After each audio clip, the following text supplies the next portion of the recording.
Today, I want to talk about motivation and the mind talk we have and the barriers we put in ourselves when we go ahead and try something new or try something for the first time. Most often, we end up telling ourselves either we have an all or nothing attitude. So, if we're trying something new, it should end up great or it should end up perfect, else, no point in trying it at all. And I want to share with you a very recent experience where I went through these dialogues about trying something new that I had never done in my life and how I nearly missed a once in a lifetime opportunity. So I'm in a vacation right now. So me and my family, we've taken a couple of days vacation and we drove to a place called Port Lincoln in South Australia. And one of the things Port Lincoln is famous for is its white shark cage diving. So this is the only place in Australia where you can go down in a cage in the deep sea and actually see the great whites around you. And initially I signed up for this thinking it's going to be exciting. This is something great. Not too many people have had this opportunity to do it. Signed up, went for it. And then after about 3 hours on very choppy sea, and with my tummy going all over, I had all the reasons to give up. I was telling myself why I'm not feeling good enough and not ready enough to go down the cage. And then I told myself, hey, I don't know how to swim. I'm scared of the water. What if I can't breathe in the cage down there? What if things go wrong?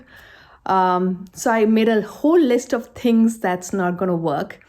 And I told myself, I have the autonomy to not go down, so it's okay. So it's great. I've reached this point and I'm not going to go down in the cage. I can see the sharks from the ship's deck.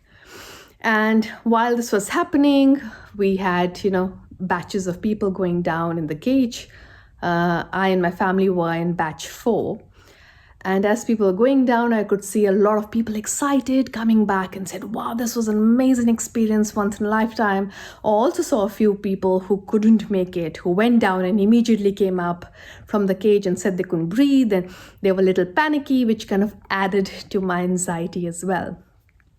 And for me, it was, if I'm going down, I should have the whole experience, the whole 20-minute experience of watching the sharks, watching the fish, and enjoying the whole thing. Otherwise, it's no point going down in the cage. So while I was battling these dialogues, I had my 2 kids around me. And the part of me, the mom part of me told myself that I need to be strong, I need to do it, I need to be a role model for my children, for my girls.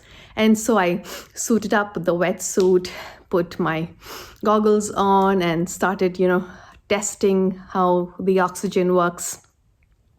And as I did that, and I started getting into the cage, the cold water and the anxiety and going just underwater, which is really scary for me, brought all my anxieties up and I just couldn't breathe right through the mouthpiece. And every time I would go down, I would just come up quickly because I would stop breathing from my mouth. I'd want to breathe from my nose. I would panic and I would come up. And I said, okay, forget it. I'm just going to come out of the cage and never mind. I'll just see the sharks from out. And then in that moment, I told myself, I'm not putting a strong enough fight. I'm not putting a strong enough fight for a once in a lifetime experience. How many people are out there who've actually done this, who've actually been that close to the white sharks? How often will I do it again? And I said, if I'm not going to be doing it again, I have to try harder. I have to try harder than what I just did. And I went back again and I said, I'm not going to try and be perfect. I'm not going to be standing down there with everyone who, according to me, were perfectly breathing and enjoying the moment. I'm still going to do it. It's not going to be it's not going to be perfect, but I'll continue trying and I'll continue doing it. So I would go down again, watch the sharks, watch the fish around me. And then when I felt I was running out of breath, I would just come up just high above on the cage and get my breath. And I did that multiple times. I went up and then I came down, stayed there a moment, and I noticed every time I came down, I stayed longer in the water. So first, initially it was just a few seconds because I was panicking, and then it just went longer and longer and longer till the last few times I was actually enjoying it. I took pictures of myself. I looked at the beautiful great white, the fish. There were a few fishes swimming past. I saw the people around me in the cage, and I just started feeling very calm. And in that moment, I said, all right, Sandra, you've done it.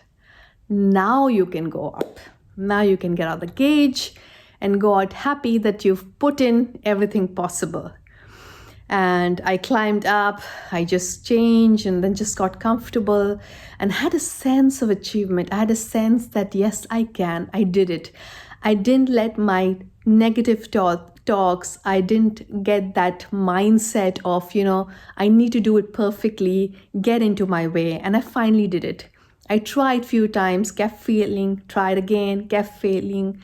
Till the last few moments, I was really happy with what I got myself into. And that, my dear friends, is my small experiences, how I worked on my own motivation of doing something that was extremely uncomfortable for me.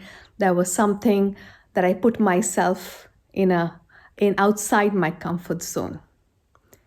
And I often hear people asking, how do you motivate yourself? Or what's the one trick of motivating yourself? And for me, it's a journey. It's every moment you try something new, you try a new conversation with yourself, you try and push yourself a little harder and ask yourself, 10 years down, 5 years down, if you look at this experience, would you say that I've pushed myself hard enough? Or would you have said that I just let go too soon? So I hope this little anecdote leaves a message for you or leaves an experience for you.